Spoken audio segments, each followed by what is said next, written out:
This is a story that I need you to explain because I, once again, don't understand. I will tell you. Why is Star Citizen on course to reach $1 billion? Who laundering? Who's getting killed? Who's sleeping with the fishes? Like, what's actually happening here? Is it Star illness? Citizen? Is it whales plus mafias, yakuza plus illness? No. Okay. So Star Citizen is not a scam. It's a grift. Okay. They are making it. Things are happening. And the promise is so large. Like, it's an infinite promise, right? And they just keep promising more. And they are working on it, right? That they have attracted just a huge proportion of, I don't know, whale kings. Okay, so it's a cult. Got it. Yeah. All right. Yeah. Okay. Yeah, it's a cult. It's a cult. All right. Cool. Yeah. That's it.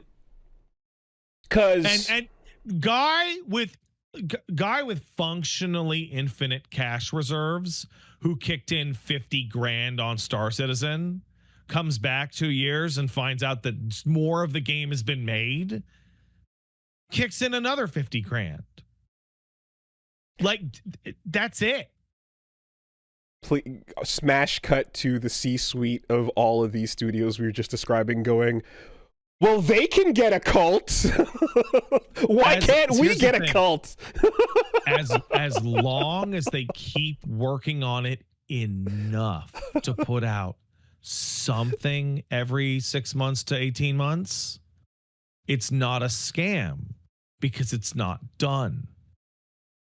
Right?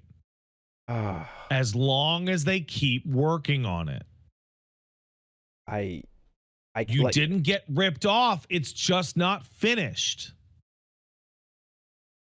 The second bullet point is we still might not see single player campaign next year.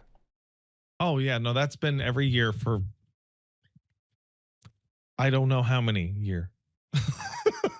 It's been, and No Man's Sky and EVE Online kind of put the lie to it, because they're obviously very different games. But then there's also like the X series, but like they're doing most of what Star Citizen would promise. But Star Citizen promises all things to all people.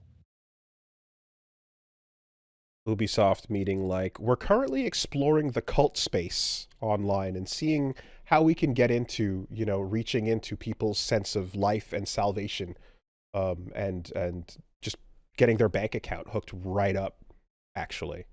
So we have a quote from somebody in the cult, or rather was part of the cult in here, from Hatefish.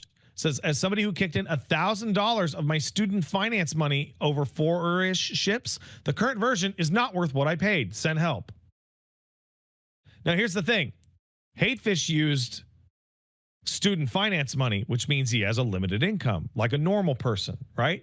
What if he had an unlimited income and went, well, if I kick in more money, it'll go more faster, right?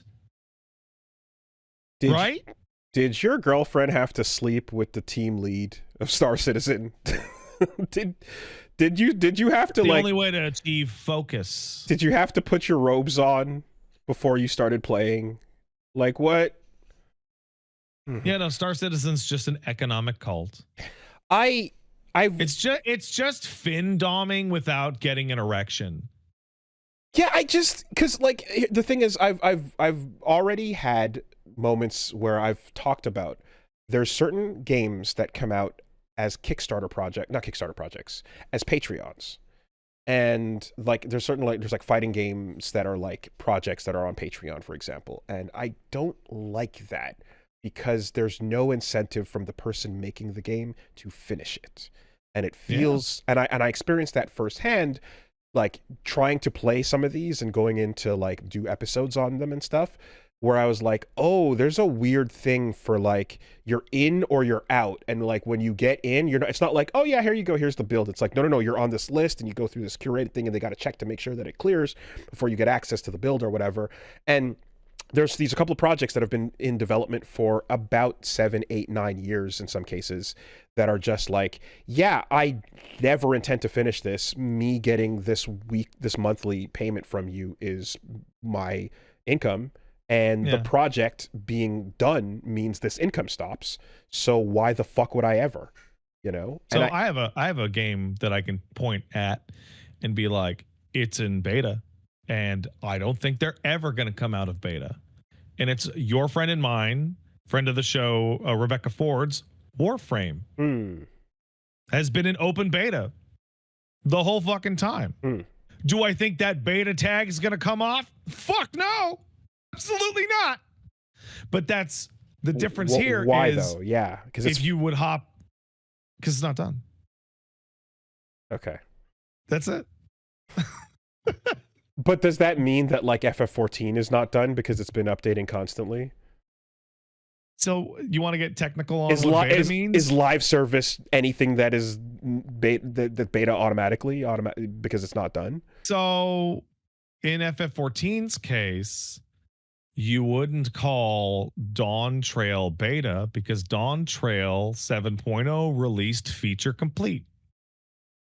And then things that were added were part of the patch.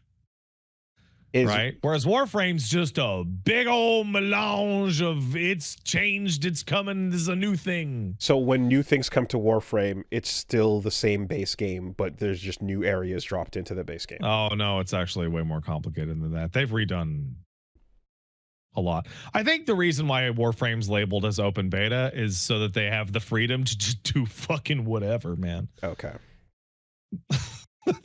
They just do fucking whatever in that game. That game's crazy. If it's just about setting expectations, then it's just like, well, it kind of is. It kind of is actually. Okay. I don't like that. I don't like that. That's yeah. Well, anyway, hey, it's got millions of registered losers, and that's what's important. Did you mean to say users? I did. Thank you. Could you imagine going into the Game Awards and doing that, and just like years and years and years later, people on our dipshit podcast are still like, Rebecca, you said the wrong word.